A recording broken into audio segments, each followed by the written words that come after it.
11 class pass. अब रघु लोग सोचम कि हमरा ऐसा गणासी के उतना सुंदर मेहरारू कैसे मिल गए। ये दुनिया दूगो पर चलला, भगवान वैसे ही समझ के भेजले। लाइनो आयल बता, एगो ठंडी एगो गर्मी, वही लेकर एगो होशियार एगो बुर्बक। जितना रंग बिरंग के केस कटवो थो, झुलफी वाला ईयरफोन लगाई 24 घंटा वही में रही हिराके में, ओकर मौगी न निमर रहल। हमरा इतना जितना गणासी हो चवन परास के डीबा, ओकर मौगी टंच मिलता। हमरा 100 तक ले न गने आवल। आ मेहरारू हमर ब्यूरो डुबला में 5000 गन ले। मार्केटिंग करे गोल मोतिहारी चाहे छौड़ा दानू के न हो चाहे रक्सौल, हम मेहरारू कहले रे बैठी हम अपने चल जाए। तो हम घर देखी ले मेहरारू हम मार्केट करल। घर के लक्ष्मीनिया मेहरारू बा, पढ़ल लिखल बा।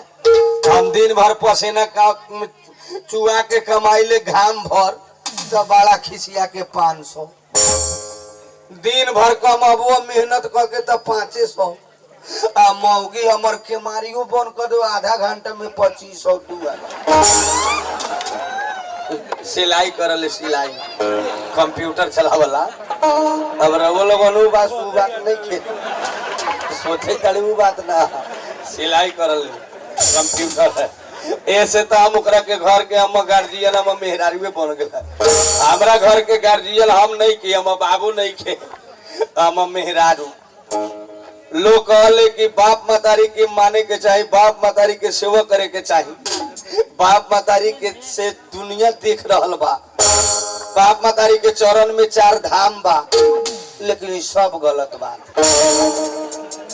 असली धाम मेहरारू के चरण में बा। सास तीरथ ससुर तीरथ, सास तीरथ ससुर तीरथ, तीरथ साला साली है। 4 धाम झूठ, असली धाम घर वाली है।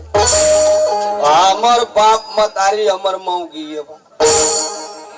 मेहरारू के आगे बाप मतारी के हम 0 पॉइंट समझी।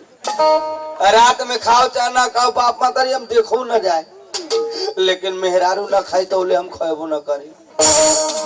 कह दिले बानी मेहरारू खाना बन जतो तो तू चूल्हे पर से घर में खा लिए, ओकरा बाद हम खाम चाहे हम बाबू खाई। काहे कलयुग बा। बाप मतारे मर जाए 50 गो मिल जाए, लेकिन मौगी मर जाए तो न मिली। बाप मर जाए दूरा में रोहित राम के बाप मर गए, अब कोनो सहारा नहीं के, अनाथ हो गए। तो कोनो न कोनो बुढ़वा कहे चुप न कहे रोहित बाप मर गए तो हम तोर बाप नहीं के, चुप रह। माई मर जाए तो 25 गो बुढ़िया कहे चुप न कहे रोहित मर गए तो हम तोर माई ना बाई। लेकिन मौगी मर जाए तो कही कोनो हम तोर मौगी ना कहिए से हम बाप मतारी से ज्यादा मेहरारू के माने। साले तू 1 नंबर मौगी के भरुआ बरत। जौन बाप मतार तोरा पैदा करके ई गांव में ई दुनिया में घुमाए के तोरा छोड़ले बा, त बाप मतार के कोनो वैल्यू नहीं है, तोरा लगे मेहरारू के वैल्यू बा। तो उतने बुद्धि रहती है। हां तो अभी लिटड़े न गानालौ थारू सब। ओहे त चाल तोनी के बिगड़ल बा कि भगवान तोनी के अगाड़िए से चेहरा बना के भेज। सुने सापर रोड में ना पिंटा जाता आ जा, अब काया कह जाओ बिना नाक मुंह वाला जात। सुने है रे, तू तो कह देला बाप मतार हां मिल जाए मेहरारू। हां मेहरारू ना मिली ना, तो सब चीज मेहरारू है बा, सब मेहरारू है बा। अपा मतार ना ओकर 0 पॉइंट वैल्यू। जौन तोरा के दुनिया में भेज रहा ओकरे वैल्यू नहीं है। आई दादा ओतने बुद्धि रही तो तू जानबे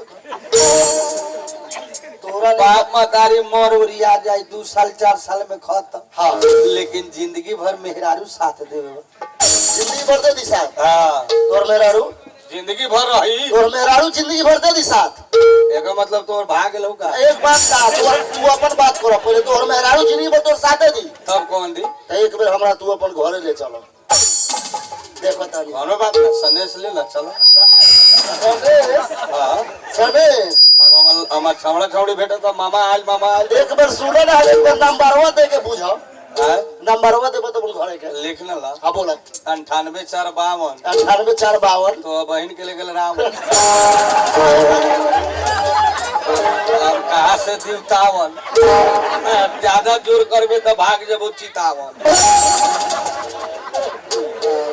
लेढ़ा जाता 1000 भारू में ऐसा 16 को थारू बउला देखने भगवान के घर में बिगाड़ के ना हाल बा देखने के छठियारे के दिन मुंह पर जाता दो साफा के नहु चिन्हा जाले एक वैसन चेहरा के हमनी रहती तो दवाई खा के मर ठीक बा मेहरारू हमर इंतजार करत होई कि अभी तक लेना आए चल के पहले भेंट करम कभी भाते बना दिया कभी दाल बना दिया कभी भाते बना दिया कभी दाल बना दिया कभी भाते बना दिया कभी दाल बना दिया तो भुजिया रे मरचा के फोरन दिया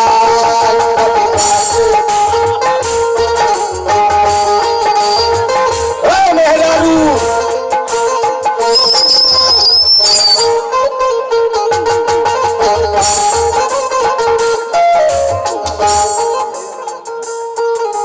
क्या बताए जब से हमारे शादी हुई तब से घर में दुखे बाटे 3 बार दवा 3 बार बोटे पे जाके दारू पियत रहेला ऐसा तो को ठुआ ठेका नहीं कैसे घर वाली कैसे रही